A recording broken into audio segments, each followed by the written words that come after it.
What's up, everybody? Thralls Metal here once again. I'm Necrotic. I'm Jammin, John. And we have yet another album review for you, kind of rounding out this week. We wanted to find some more, grimy underground stuff. And, well, at least on my Facebook feed, this album kept coming up a lot from a lot of our fans. And I decided, why the hell not? So we are going to go over the debut full-length from Clairvoyance, Chasm of Immurement. This also comes out on the 18th of July on Carbonized Records. This band formed in 2019 in Poland. Again, this is their debut full-length. They have one other EP from 2022. And legit, this is the first time we have heard this band. So Again, one of these moments where it's not just me that's heard some band that's really, wild and obscure or been around for a while, and he's kind of just left on his island of, well, fucking I'm here. Right. Because normally I'm the lone man out just chilling on this island full of shit I've never heard, so everybody can tell me I'm stupid for not hearing it. Today is not that day, all right? We both have not heard it. And for those that don't know, which included us, this band is straight up murky, grimy, old school death metal. And I was interested as soon as I saw that they were from Poland, because I think Poland has like one of the most underrated death metal scenes out there, like just tons of killer bands. And that's going outside of like, the usual bands like Vader and Decapitated and such. And this band does not sound like those bands. This band sounds way murkier, way grimier. This thing has some serious grit to it. And right away, the bands that I was thinking of were, Mortiferum, Incantation, Witch Vomit, Grave Miasma, Tomb Mold, which Tomb Mold has a connection to this. And the Tomb Mold connection would be none other than Mr. Derek Vela, who is a master of his craft, I think. He contributes at least one lead, we think, on Hymn of the Befouled. It just sounds a whole lot like something he would do. It's a little bit more melodic and a little bit more clean, and you know what that man's capable of, so. But this is just built on just gross, dirty riffs. Another band I would bring up that's kind of comparable is Hyperdontia as well. It's swampy, it's cavernous, it sounds damp and musty. Mm-hmm. I like the whole vibe of this album. Like, first off, I want to talk about the production, because I think the production, this is one of those albums that I think they just do that cavernous sound just right. And it's mainly because there's a little bit of restraint to it. Like, I love cavernous death metal. We listen to a fucking ton of it. Like, we're diehard Incantation fans. But this band, I think in particular, they show just enough restraint in terms of the production where, like, they don't overdo reverb too much. It's there enough to show that it is cavernous, and mostly shows in the ghoulish, low, kind of almost inhuman gurgles that are the vocals, and the drums. The drums just have this perfect level of reverb on them. Yeah, it's not overpowering by any means, but when he hits that snare, it's just got the right amount of echo on it to make it pop more. And the same with the toms. Like, it's not overdone. It just makes them stand out a little bit more when he hits them. Because mostly in cavernous death metal, when you do a turnover, that shit tends to get lost. And in this case, it makes each tom hit pop a little bit more, which just adds a little bit more character to what's going on. Because for the most part, it's pretty like meat and potatoes. I wouldn't call this technical by any means. There's definitely some entertaining riffs going on, but most of the drum work is either like a good double time beat or a good D beat. You get like pockets of blast beats, but the thing that I like about this album in general, but it also definitely comes down to the drum work, is it's smooth. Mm-hmm. Like when it comes down to transitions, and that even goes in like the blast beat sections, because there's long pockets of blast beats, because these songs are a little bit longer. The whole album runs about 34 minutes. It's only 6 tracks, but the songs are generally in that 4 to 5, and you got like maybe 2 6-minute songs on here, but you get good pockets of blast beats, because it's fucking death metal. Well, right. But you have like kind of like a groove to them. Like, it's how he plays the cymbals. Like, you get a lot of that dinner bell ride on there. Mm-hmm. So the whole album, like, you just kind of had this like continuous groove to it, and then they'll hit you with these big gnarly slowdowns, and I'm talking like flat out like Death Doom moments. Mm-hmm. Reign of Silence in particular, the opening of that track is just a primal, dirty, slow riff. Honestly, like kind of a combination of like Morbid Angel's sludginess and like that kind of like lethal level of simplicity and heaviness that you get from like Celtic Frost. droning, it's slow, it's monotonous. That song has like a really cool steady build-up though. You know, it kind of like slowly keeps getting faster. You get into like some good double-time bolt thrower grooves, but that Death Doom moment instantly kind of sets it off. And there's not anything extra on here in terms of like atmosphere. Like generally it's all being generated by the music, which the music, again, is just these droning fucking horrifying twisted riffs, lots of tremolos, and then these big chunky groovy sections. Like Flesh Machine. Flesh Machine That's what I call it. Yeah. Is it? No. That's gross. Flesh Machine is jam-packed full of these gnarly, gross grooves. In fact, this whole song, every time it transitions into a different groovy pocket. And for the most part, they keep it like slow and nasty and stomping. There's a couple of off-time pockets, but it's just packed with groove after groove after groove after groove. And I like that, especially, again, in cavernous death metal, where, you know, mostly you get, like, big atmosphere, big tremolo moments where it's packed full of blasts, and, like, that's cool, but I like that they slow it down a whole bunch, and, like, they focus on some chugs, and I think it sounds wonderful. Every song in here has, like, a good, solid, groovy pocket, whether it's, like, a flat-out, like, Death Doom breakdown where it slows down to a fucking crawl, or it's just... Again, that like old school, just kind of like gnarly 90s death metal groove. And there isn't like a tremendous amount of like lead work in terms of like, you know, additional atmosphere. A lot of it is done with the riff work. In fact, I would say like a good chunk of the lead work that showed up on here are the guests, which, again, Derek Vela. You also have Marek Drahota, sorry if I screwed up your name, from the band Snet. And one that I really wasn't familiar with, Brenton Weir from Molten Chains, who does some really twisted leads on the last track, Monument to Dread.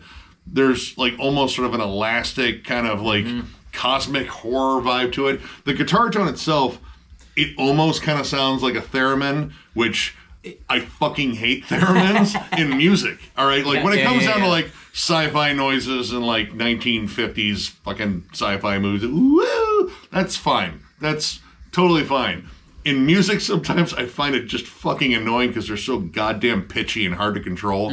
But this is done with a guitar, and I mean, he's going through like these really interesting, like more like melodic scales, but with that filter on there, it sounds twisted and dark, and that's how it kicks off that song, and it also ends that way too, with quite possibly one of the most like haunting moments in the entire album. I don't know. I think there's also some really haunting harmonies in Blood Divine as well. The end of that, it's got this really sick descending dual harmony that just, the way it hits, like they hit on the off time with it, and then it kind of slithers in and out of the riff too, and I found that to be entertaining. Yeah, the vibe of this album, again, like there's this, I don't know, like weird dampness. Like the cave that they recorded this in was damp, and we hope it was with water. But again, with all the riffs and all this like droning, just kind of gnarliness, and especially the guitar tone, because again, it's like just perfectly dirty. Like when you hear it isolated, it just sounds kind of staticky, like the fucking strings were like submerged in fucking 40 weight and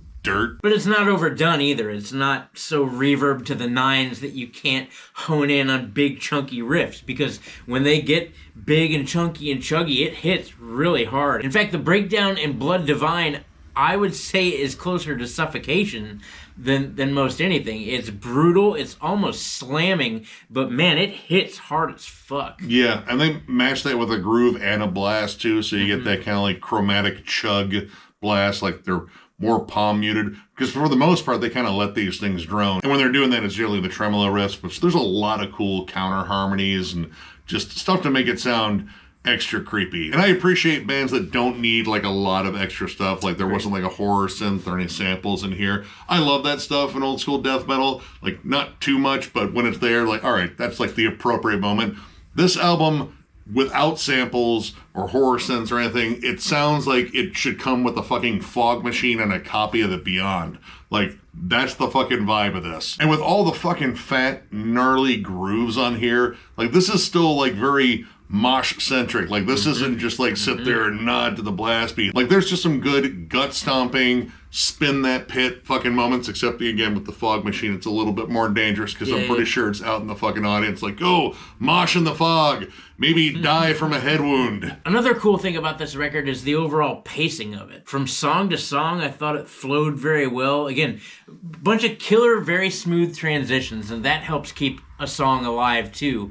And at no point did I ever think it really dragged at all. Like, each of these songs, albeit, again, while this record sounds like a lot that I've heard before, at the same time, it kept each of these songs unique. And again, that was overall due to the pacing of the record. Yeah, and it kind of goes back to, like, the atmosphere and, like, no additional stuff. Like, each track gets right into it. The songs are set up really well. Like, you get moments of, like, isolated riffs, even, like, a cool isolated bass moment, which, man, that tone is gnarly, too. But everything is just set up to keep going and keep that momentum fresh. And again, like, the transitions come at the right point. It doesn't come across as, like, static at any point where it's like, okay, you've been hanging on that groove too long, or, yeah, are you tired of blasting yet? Everything is broken up pretty well. Now, as we kind of alluded to, this does sound like a lot of bands, like a ton of bands that I could bring up. And that may, like, kind of, like, be an issue with, like, identity here. Now, granted, this is this band's first full-length album. We're listening to their EP right now, and it's a little bit different, but this band, unfortunately, like, just because of, like, numerous factors, you know, production, vocals, songwriting style, riff structure, it does blend in the pack with a ton of different bands. Like, we didn't even bring up, like, Blood Incantation. It's kind of similar to Blood Incantation, too. Ritual and Necromancy, Dead Congregation, Fossilization stuff. I mean, again, all bands that I love, all bands that both of us love. Again, we're suckers for this kind of music. But it plays so close to those things that I've already heard that might be something against it. Again, these guys do a great job. This is a great record. But they're not reinventing the wheel. No. I mean, this is, again, you know, something we listen to all the time, but, you know, there isn't a lot that would make it jump out. Like, if someone put this album on, and let's say I'd been, like, listening to it, like, a fuck ton, and even then I might struggle. I would still, like, maybe guess a couple other bands first. But I would compare it to a lot of bands that I really like, so that's still something. And, you know, they definitely studied. They're definitely solid songwriters, because these songs are awesome. They don't come across as, again, dull or, you know, like, flat out stock. Like, they have a lot of good songwriting character. It's just, you know, in this specific kind of style of death metal, it can be kind of hard to stand out. I don't know, like, I was kind of thinking about, like, whether or not this just, like, as soon as I hear, like, a song or a tone or a few seconds of a song, whether or not it just kind of appeals to, like, my reptile brain, like, certain tones just activate the thinking me. So, like, I like this. I don't feel like I had a choice in that. That was weird. It's like a Manchurian fucking candidate sort of thing with this shit. Like, as soon as it hits, like, okay, murder my family? Yes. Wait, no, like the song. That's right. Like the song, band good, not murder family. Where did that come from? I'm the same way, though. There are certain... He's totally murdered his family. I have not murdered my family. They're all alive and well, I assure you. Don't look at my basement. I don't have a basement. I'm in an apartment. Why did I say that? It's because of music like this. You know, there are certain things that will always speak to me. Nowadays, it's low-end tremolos, and there's a bunch of that going on in here, or a very murky atmosphere, or the tone of the guitar. I don't know. It kind of does the same thing to me. Like, I heard this earlier today, and I was like, yep, I like this. This is all the things I like. I like it. Where are you going with that hatchet? Oh, to murder my family. I mean, listen to this album. That's what you get for making me burn all my albums as a kid. Overall, I'm going to give this record a good solid 4. And really, it's because of all the things we just mentioned. Fairly straightforward, but great riffs, great songwriting, great transitions, jam-packed full of groove. I love the absolutely disgusting sound of this record. Unrelenting riffing. I tell you what, there are riffs a million in here, and they're all done very well, and I like that they're not always honed in on blast beats. Like, they do transition to a lot of sick grooves all the time, and I'm a sucker for that.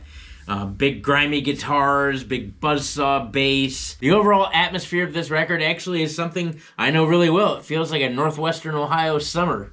It's swampy, it's damp, it's sticky, and it's gross.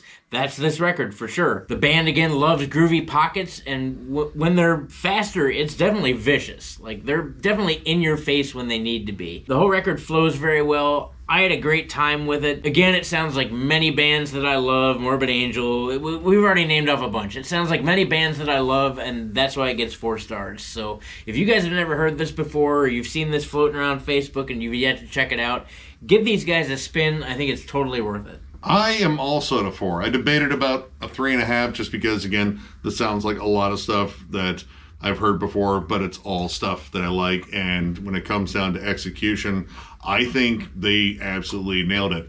Songwriting is key, I think, too. And they just know how to execute solid riffs. The transitions are smooth. The atmosphere is, again, damp and cavernous. Like, I swear moss could grow on this fucking album. Yeah. It's got solid hooks. Like, this is a pretty catchy album for as dank and fucking gross as it is. Vocals are great. Guitar tone is fucking awesome. Again, I love the production, and I get that little bit of restraint to not go too cavernous to the point where it just is this big echoey bitch. The dinner bell ride grooves. I mean, again, this speaks to a lot of stuff that I like. And when it's executed well, it's hard for me to resist. Maybe hard for me to remember which band I'm listening to at the time.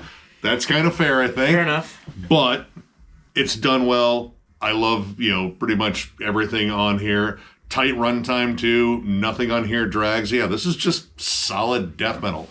And if you're a fan of any number of the bands that we have brought up, like if you have listened to a lot of Mortiferum and Grave Miasma and Tomb Mold and shit like that, this is an easy end. Like, you're gonna like it. So yeah, get checking this out because, again, you're gonna like it. So if you enjoyed this review, give it a thumbs up. And if you were new to the channel, subscribe, because we do stuff like this all the time. We also have memberships. They're only 99 cents, and Alone Perk is doing a members only live stream, which we will get back to as soon as his work fucking releases the chokehold they have on him. God, dude. I've worked so many hours in the last month, it's not even funny. I hate every moment of it. I tell you what, I'm not going to last much longer. I'm going to go insane. You probably won't see me anywhere. I'll be in a fucking big rubber room just drooling on myself. These reviews are almost like therapy for you. Almost. Yeah, almost. I need these. Except I'm, making fun of you. Yep. Sarah just said, yep, that happens a lot. I've gotten used to it. Like the brother I've never had and never wanted. But membership's the main way to support the channel, and if you would like to become a member and join in on one of our gloriously stupid live streams that we do for members, totally different than the gloriously stupid ones we do regularly. Yeah. There's a join button down below, and you could smash the shit out of it and join up. And look, if you don't join, here's this perk that we never talk about, man. The members only live streams, you get a booger troll, okay? I don't think you get that booger troll in the... Do you get it? No, booger trolls are members only. Booger trolls are members only. So yeah, you don't get a booger troll if you just come to our normal live streams. So, that's a perk, you guys. I don't care. Even if you don't come join, though, and you don't want a booger troll, I get it. We still do non-members only live streams. Sometimes we have guest stars. I guarantee you those are equally as stupid because, we're in them, and that's what we do. We have discography rankings. We will get to At the Gates. I promise. The notes are taken. It's ready to rock and roll. I just have to get the goddamn hell off of overtime. It will happen. I promise it'll happen, and when it does, you'll see it. Beyond that, we have Nick's Never-Ending Collection updates, States of Metal, Is It Metal, Is It Not Metal, multiple metal-related forums. We have the Thralls' greatest hits that go in tandem with the discography rankings. All metal all the time. We do it all for you guys because we appreciate you. Once again, thank you for being here. Thank you for being a part of Thralls of Metal. We fucking love you guys. We couldn't do this without you. Yeah, you guys absolutely roll. Tons of content coming your way. So one more big thank you because you guys are awesome, and we will catch you later.